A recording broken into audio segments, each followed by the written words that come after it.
पीले दांत वाली बहू। रंजना कभी ब्रश नहीं करती थी। उसे कितनी बार उसके माँ बाप ने डांटा, लेकिन उसका कोई असर उस पर होता ही नहीं था, जिस कारण से उसके दांत पीले पीले हो जाते हैं। शादी के बाद। अरे बहू, वैसे तो तुझ में कोई कमी नहीं है, पर तेरे दांत इतने पीले कैसे हैं बेटा? कैसे मतलब? कोई सर्जरी थोड़ी ना कराई है। वो तो क्या नाम, मैं ब्रश नहीं करती थी तो पीले हो गए। अब क्या करूं? आप कहें तो लाल करवा लूं या फिर काले? यार ये क्या है, क्यों माँ से लड़ रही हो? लड़ रही हूँ? अरे मैं लड़ रही हूँ या ये बोल रही है कि दांत पीले हैं, पीले।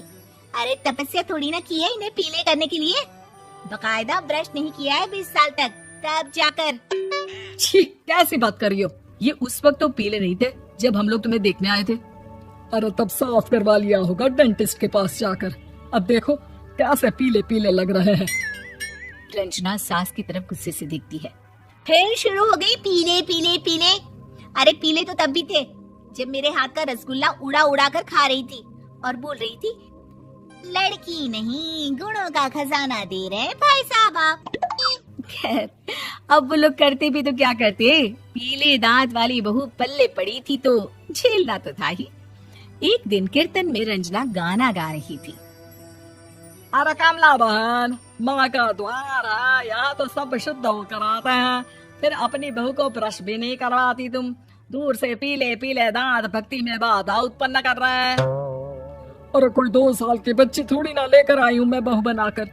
अच्छी खासी लड़की है, अरे कैसे करवाऊं ब्रश? ये तो उसे खुद करना चाहिए ना।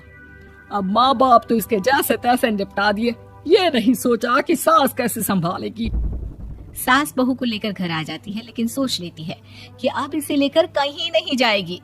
अगले रोज बहू कहती है, अरे क्या हो गया, मंदिर नहीं जाना क्या? कीर्तन का वक्त हो रहा है। मेरी मधुर वाणी से कान्हा जी जागते हैं और सोते हैं। आप तो जानती है ना उनकी भक्ति में कितना मन लगता है मेरा। वो क्या है ना, तबीयत ठीक नहीं लग रही है मेरी, आराम करूंगी मैं। तबीयत ठीक नहीं लग रही? अभी तो मिथुन के गाने पर नाच रही थी आप, और आप बोल रही है कि तबीयत ठीक नहीं लग रही। अरे भक्ति में मन लगा लो सासू माँ, ऊपर जाना है, क्या मुंह दिखाओगी आप? हाँ? सास को बहू की बात पर गुस्सा आ जाता है। मैं क्या मुंह दिखाऊंगी, इसकी चिंता तो ना कर, समझी? अपने मुंह की चिंता कर, जो ये पीले पीले दांत लेकर हर जगह पहुंच जाती है। पता है लोग कितना मजाक बनाते हैं। ना जी ना, मैं नहीं जाना कहीं तेरे साथ। तो ये बात है। कोई ना, मत जाओ, मैं अपने कमरे में ही बैठकर भक्ति कर लूंगी। ऊपर वाला दांत थोड़ी ना दिखता है, मन देखता है, भावना दिखता है। और अरे बस बस, तू सब कुछ दिखा, बस ये सफेद चमकदार दांत ना दिखाना किसी को, है? जा यहाँ से। बहू को सास की बात का कोई फर्क नहीं पड़ता, वो तो जैसी थी वैसी ही रह जाती है। सुबह नहाकर किचन में खाना बनाना, फिर खाना खाना, कीर्तन भजन करना और सो जाना। एक दिन, माँ जी मैं सहेली के घर जा रही हूँ, शाम को लेट आऊंगी। हाँ हाँ तो जाना, मैंने कौन सा तेरी आरती करनी है घर पर बैठकर। रंजना सहेली के घर जाती है, जहाँ वो पार्टी में जाने की तैयारी कर रही होती है। अरे शिखा, कहाँ जाने की तैयारी कर रही है? मैं गलत वक्त पर आ गई क्या? अरे नहीं यार, उल्टा सही वक्त पर आ गया। मैंने ये साड़ी और ज्वेलरी निकाली है यार, शाम को इनके ऑफिस की एक पार्टी में जाना है। बताना कैसा लग रहा है ये सब? नहीं यार, इस ड्रेस के साथ तो वो वाली ज्वेलरी अच्छी लगेगी। हाँ हाँ सही बोल रही है, मैंने ध्यान ही नहीं दिया। वैसे तो हमेशा से मस्त फैशन सेंस रखती है। तो बड़ा जाती होगी ना पति के साथ पार्टी में।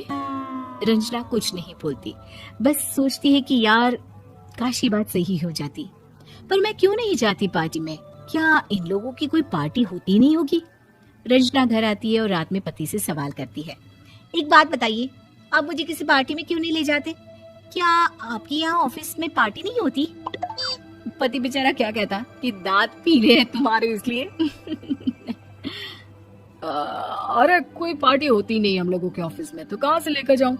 और मार्केट, मॉल, कहीं वीकेंड घूमना कहीं तो। अरे यार सारे हफ्ते में एक छुट्टी मिलती है, तो सोचता हूँ कि आराम ही कर लूं। क्यों? रंजना मन मार के रह जाती है। पहले कभी सास के साथ मंदिर जाया करती थी, लेकिन वो भी सास ने ले जाना बंद कर दिया। घर बैठी बैठी रंजना बोर हो जाती है। तभी उसे आइडिया आता है और वो मायके जाने का सोचती है। सासू माँ, 2 दिनों के लिए मम्मी के घर जा रही हूँ। अच्छा अच्छा ठीक है, आराम से जा। और हाँ, माँ से कुछ अच्छी आदत सीख कर आना कि कैसे शरीर के हर भाग की तरह दांतों की सफाई भी जरूरी होती है, समझी? शुरू हो गई ना आप। वो लोग आपकी तरह नहीं है कि छोटी छोटी बात का बतंगड़ बना दे। उन लोगों के लिए मैं मायने रखती हूँ, ना कि मेरे पीले पीले दांत। रंजना माँ को बिना बताए उन लोगों को सरप्राइज देती है, लेकिन जैसे ही वो दरवाजे पर पहुंचती है, अंदर देखती है कि घर वाले कहीं जा रहे होते हैं। अब माँ, काश रंजना दीदी के दांतों वाली प्रॉब्लम नहीं होती तो वो भी हम लोगों के साथ चलती ना बुआ जी की बेटी की शादी में। हाँ बेटा, लेकिन अब उसे कौन समझाए कि उसको उसके पीले दांत नहीं दिखते, लेकिन उसके आसपास के लोगों को कितना एम्बैरेसिंग फील कराते हैं। मुझे तो कितनी बार उसके स्कूल की टीचर ने शिकायत की कि उसके साथ कोई लड़की बैठना भी नहीं चाहती और ना ही कॉलेज में कोई उससे बात करना चाहता था, लेकिन पता नहीं क्यों उसे ये बात समझ में ही नहीं आती। कोई कमी नहीं है उस लड़की में, बस यही के दांत पीले हैं। वो तो भला हो जीजा जी और उनकी माँ का, जो दीदी को जैसी है वैसे ही रखा हुआ है। रंजना को अपने घर वालों की बात सुनकर बहुत दुख होता है। वो सोचती है कि वो क्या करे, लेकिन फिर वो सीधा डेंटिस्ट के पास जाती है, अपने दांत चमकाती है और कसम खाती है कि वो रोज ब्रश करेगी। अरे क्या हो गया, तुम तो 2 दिनों के लिए गई थी ना, पर कोई ना, अच्छा है, चलो आ गई तो। रंजना सास के सामने आकर खड़ी हो जाती है और पूरी स्माइल करती है, उसके चमकदार दांतों को दिखाती हुई। हैं? चले मंदिर।